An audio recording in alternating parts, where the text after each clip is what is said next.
Hola amiguitos, bienvenidos a este nuevo video. En esta ocasión vamos a hablar acerca de lo más básico y que trascendió en la física. Vamos a hablar de nada más y nada menos que de las leyes de Newton, publicadas por Sir Isaac Newton en 1687, en su obra Principia Mathematica de la Filosofía Natural, que constituyen la base de la mecánica clásica. En un principio, los grandes pensadores sabían que si un objeto se lanzaba, se movía o se empujaba, este siempre tendería al reposo, o sea, a quedarse quieto. Hasta que llegó Galileo Galilei y dijo que el cuerpo se detiene porque hay interacciones que lo frenan. Tiende al reposo por las interacciones que sufre. Tiende al reposo por diversas interacciones, como es el caso de la interacción con el aire, interacción con el suelo, interacciones ambientales e interacción con la gravedad, a lo que más adelante se le conocería como fuerza a dichas interacciones. Gracias a lo anterior, nos podemos preguntar, ¿qué es la fuerza? Se le puede denominar fuerza a la interacción que sufre un objeto que produce algún cambio en su velocidad. Pero la definición anterior se puede malinterpretar. Como por ejemplo, una persona que está sentada se sabe que sufre o está bajo el efecto de la fuerza de gravedad. Sin embargo, esta no presenta ningún cambio en su velocidad, puesto que no se está moviendo. Pero no se está moviendo porque existe otra fuerza, conocida como la fuerza normal, que se encarga de cancelar el efecto de la fuerza gravitacional. Es justo por eso, y para evitar malas interpretaciones y tener un mejor entendimiento de lo que es la fuerza, que esto lo entendemos mejor por medio de las leyes de Newton. Pero antes de comenzar a denotar tan magníficas leyes, tenemos que hablar de la naturaleza vectorial de la fuerza. Imaginémonos que dos niños mueven una caja de madera. Eso quiere decir que el niño que jala la caja produce una fuerza menor al niño que está empujando la caja con las dos manos. Además, los dos niños están empujando la caja hacia la izquierda, por lo que esto nos dice que la fuerza es un vector. Y se puede representar en el plano cartesiano, donde las flechas o vectores comienzan desde el origen, que sería el centro del plano cartesiano. Donde la flecha, que sería el vector fuerza, del niño que jala la caja con una cuerda, es la flecha verde, mientras que el vector de fuerza del otro niño será más grande, porque el niño empuja la caja con las dos manos, es decir, empuja la caja con más fuerza, siendo la flecha amarilla. Hay un dicho muy popular: entre muchos, poco pesa, por lo que se sabe que la fuerza que ejerce cada niño por separado se convierte en una sola, porque esas dos fuerzas se suman, pero de forma vectorial. Por lo que la fuerza total, o fuerza resultante, es la suma de las dos fuerzas que interactúan en el cuerpo, el vector amarillo más el vector verde. Existen dos tipos de fuerzas que se pueden tomar en cuenta: las fuerzas de campo, como la gravitacional y la electromagnética, y las fuerzas de contacto, como la de empuje, fricción, tensión, etcétera, etcétera, donde en la primera no es necesario de tocar el objeto para producir la fuerza, mientras que en la segunda, como su nombre lo indica, es necesario de un contacto físico. Ahora que ya se sabe más acerca de la fuerza, aún nos pueden quedar dudas. Si bien Galileo Galilei fue el primero en atribuir el concepto de fuerza, diciendo que lo que ocasiona que un objeto tienda al reposo era la interacción de alguna fuerza, pero esto no se demostró hasta la llegada de Sir Isaac Newton, con la formulación de la primera ley del movimiento, la primera ley de Newton, también conocida como la ley de la inercia, que estipula: si un objeto no interactúa con otros objetos, es posible identificar un marco de referencia en el que el objeto tiene aceleración cero. Es decir, en ausencia de fuerzas, la aceleración del objeto es cero, por lo que su velocidad permanecerá constante. Mucho ojo, la velocidad es constante, es decir, puede ser velocidad constante de cero o velocidad constante diferente de cero. En un principio esta ley no explicaba lo que pasaba con fuerzas que se cancelaban, pero después se adaptó, y se dijo que si la suma de todas las fuerzas es igual a cero, por ende la aceleración, también denotada como la segunda derivada de la posición respecto al tiempo, sería de 0, por lo que su velocidad permanece constante. O para entenderlo mejor, si todas las fuerzas que experimenta un cuerpo se cancelan la una con la otra, la velocidad será constante. Para entenderlo mejor, veamos un ejemplo claro y contundente. Tenemos una pelota que no le afecta el aire, ni la gravedad, ni la fricción, ni ninguna fuerza. Pero un carajillo le da un empujoncito y se comienza a mover.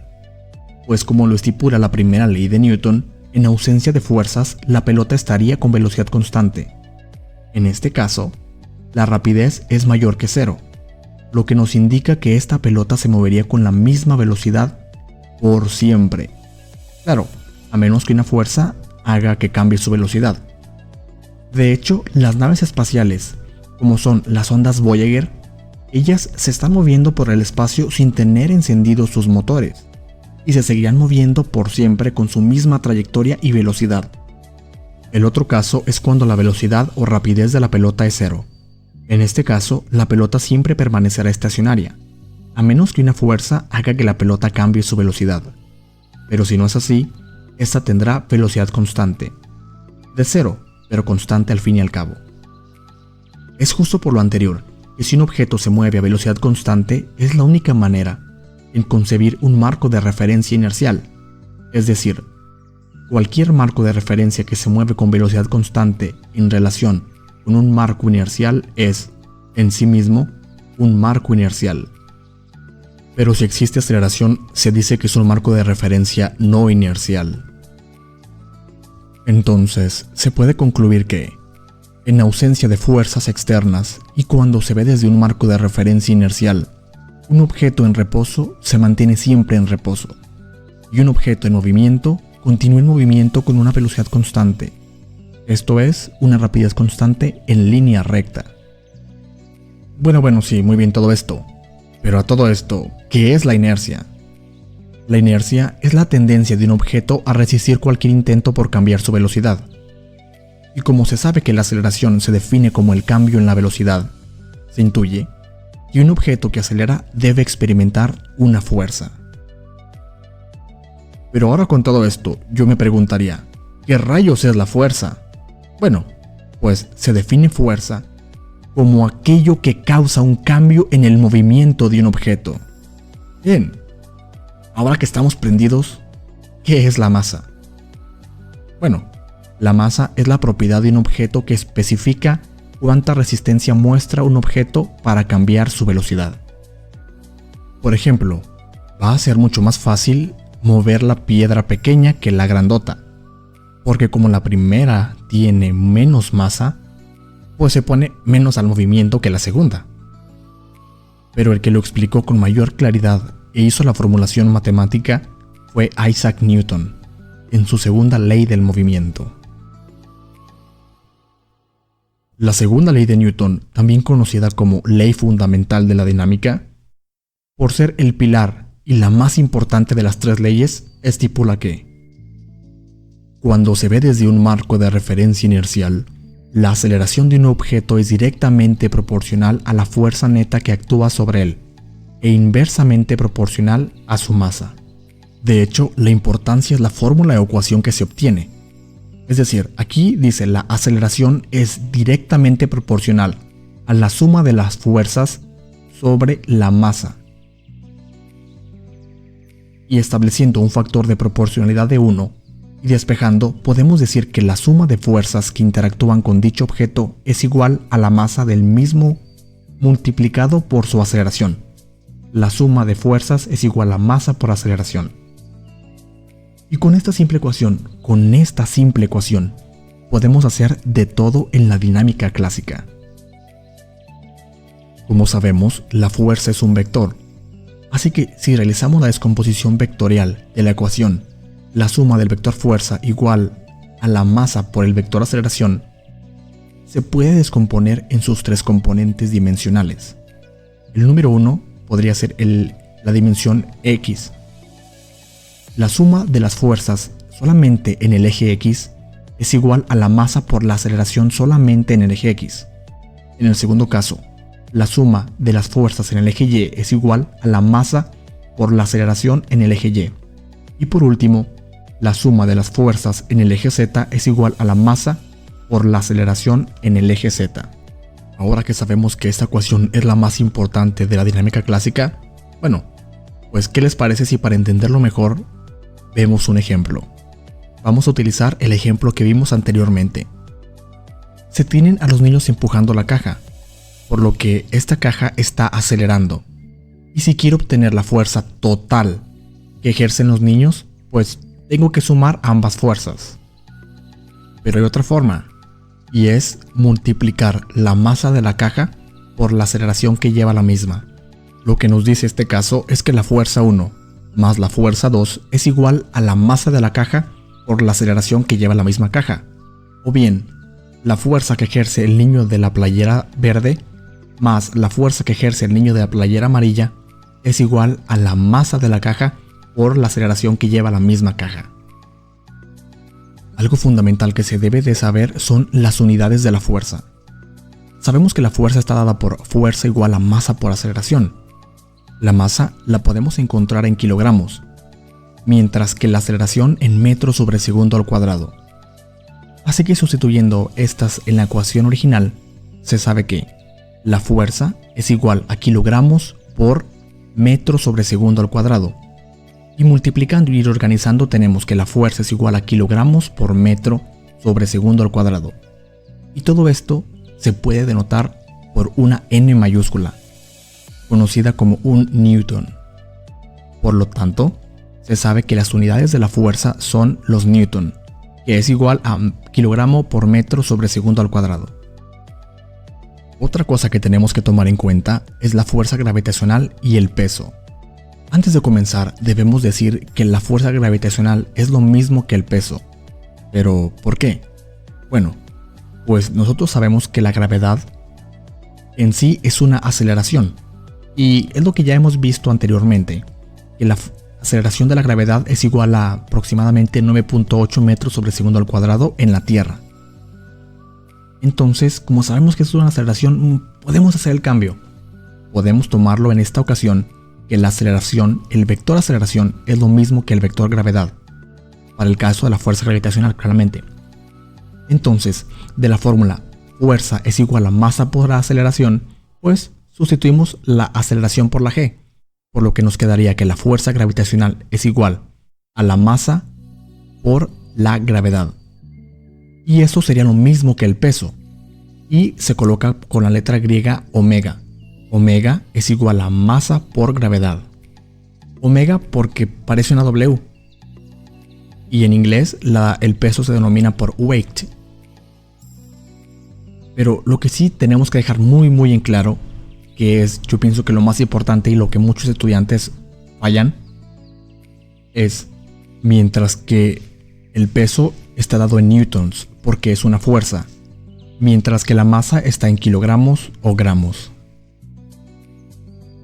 Una vez que vimos eso, solo nos quedaría la tercera ley de Newton, también conocida como principio de acción y reacción, que estipula: si dos objetos interactúan, la fuerza 1,2 que ejerce el objeto 1 sobre el objeto 2 es igual en magnitud y opuesta en dirección a la fuerza 2,1, que es la fuerza que ejerce el objeto 2 sobre el objeto 1.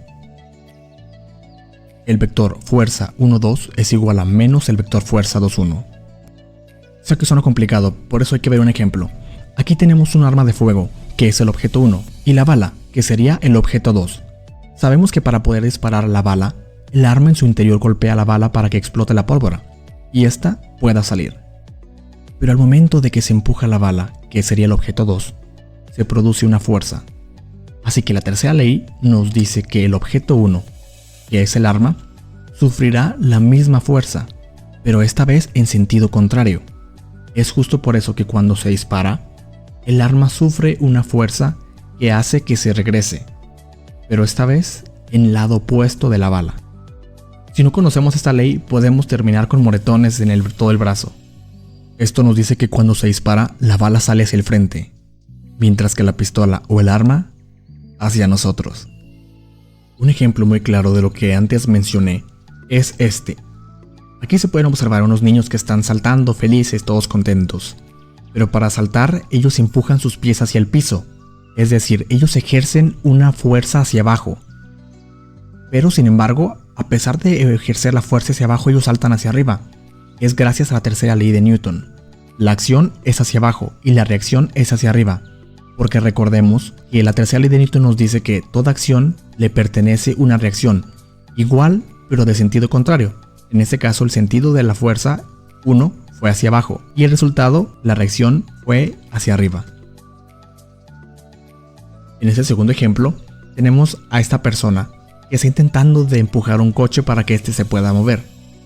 Esta persona hace una fuerza hacia abajo, bueno, no directamente hacia abajo, con una inclinación, lo que la reacción produce que empuja el vehículo y posteriormente se mueva. Las aplicaciones de Newton son muy importantes, tienen aplicación en toda la mecánica clásica. Una de las más importantes, que probablemente fue la que lo coronó, fue la ley de la gravitación universal. La historia cuenta que una vez Newton estaba sentado, pensando en las estrellas, pensando en todo, cuando de repente sintió un golpe en la cabeza. Le había caído una manzana y él se preguntó, bueno, está raro, ¿por qué la manzana no se va de lado y hace cosas locas en vez de caer hacia abajo? O también, ¿por qué no se va de lado y simplemente desaparece? O bien, ¿por qué no se va de la Tierra, se va hacia arriba, se va hacia la Luna, hacia otros lugares?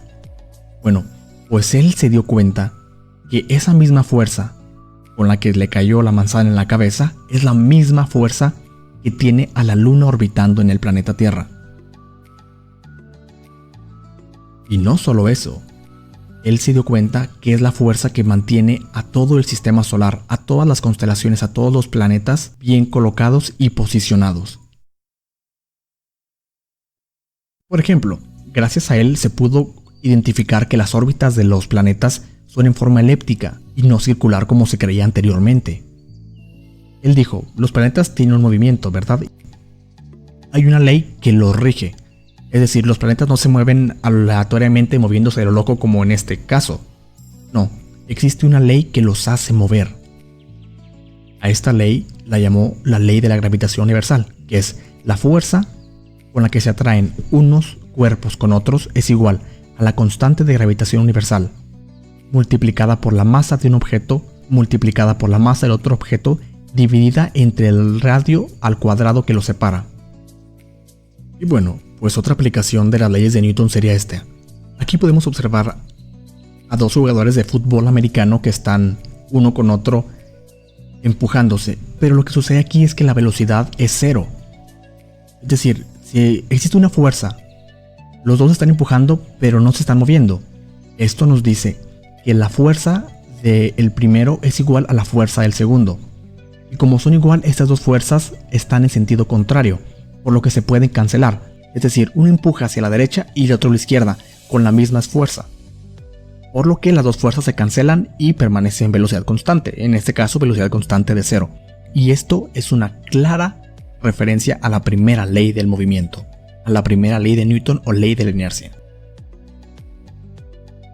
Y ahora, revisando las diferentes notaciones de la fórmula de la fuerza, de la ecuación fuerza es igual a masa por aceleración, tenemos de estas maneras en las que se puede denotar. La número 1, como ya sabemos, es la suma de fuerzas es igual a la masa por aceleración.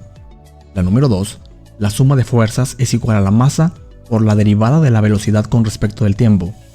Y la número 3, la suma de las fuerzas es igual a la masa por la segunda derivada de la posición respecto del tiempo. Debemos de tener muy en cuenta que estas cantidades son vectoriales, por lo que se recomienda descomponerlas antes de hacer cualquier ejercicio. Último tip. Cuando hablemos de suma de fuerzas, se le dice suma de fuerzas, no la sumatoria. La palabra sumatoria no existe. El símbolo que se utiliza para denotar la suma es la letra griega sigma, mayúscula, y se le conoce como sumatorio, pero la operación es una suma, porque si se le conoce como sumatoria puede confundir a algunas personas. Esto fue presentado por Stigmad, tu lugar favorito para aprender matemáticas.